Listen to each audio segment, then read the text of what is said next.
জ্বালানি সংকটে বন্ধের পথে ভোলা বরিশাল স্পিডবোট চলাচল। এতে ঘাটে গিয়ে ঘন্টার পর ঘন্টা অপেক্ষা করতে হচ্ছে যাত্রীদের। অর্ধেকের বেশি স্পিডবোট বন্ধ থাকায় বেকার হয়ে পড়েছেন অনেক শ্রমিক। ভোলা থেকে মহিউদ্দিনের পাঠানো তথ্যচিত্রে ডেস্ক রিপোর্ট। ভোলার সঙ্গে বরিশালের দ্রুত যোগাযোগের মাধ্যম স্পিডবোট। এই দুই জেলার মধ্যে লঞ্চের প্রায় 2.5 ঘন্টার নৌপথ আরও সহজ করতে 2004 সালে ভোলা বরিশাল স্পিডবোট সার্ভিস চালু হয়। এ রুটে প্রতিদিন প্রায় শতাধিক স্পিডবোট চলাচল করে। মাত্র 40 মিনিটের পথ হওয়ায় ভোলার রোগী ও সাধারণ যাত্রীদের কাছে বেশ জনপ্রিয় হয়ে ওঠে এ রুটের স্পিডবোট সার্ভিস।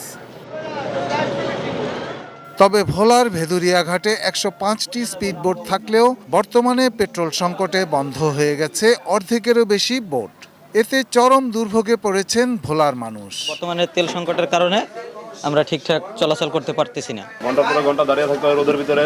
রুগী নিয়ে আমরা লঞ্চে যদি যাইতে হয় সেক্ষেত্রে দেখা যায় 2.5 থেকে 3 ঘন্টা সময় লাগবে। স্পিডবোট মালিকরা জানান, পেট্রোল সংকটে চরম লোকসানে পড়েছেন তারা। কর্মহীন হয়ে পড়েছেন অনেক শ্রমিক।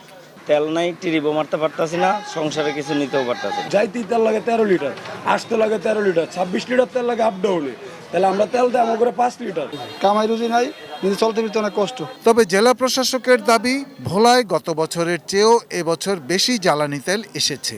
বরিশাল অঞ্চলের ওই পাশ থেকে তারা তেল গ্রহণ করতো আগে ম্যাক্সিমাম সময়, এই পাশেও তারা নিত, ওই পাশেও নিত, ফলে এটা একটা শেয়ার হয়ে যেত। এখন বরিশাল থেকে এই তেল নেওয়ার পরিমাণটা কমে গিয়েছে কারণ স্বাভাবিকভাবে প্রত্যেক জেলায় তার নিজস্ব তেলের সাপ্লাইটা বজায় রাখার জন্য এটা যেহেতু কড়াকড়ি করা হয়েছে। ভোলার ভেদুরিয়া ঘাট থেকে বরিশালের লাহারহাট ঘাট ও বরিশাল ঘাট, এই দুই রুটে যাতায়াত সহজ করতে দ্রুত পেট্রোল সংকটের সমাধান দাবি করেছেন স্থানীয়রা। Shahidul Rana, desk report, ATN news.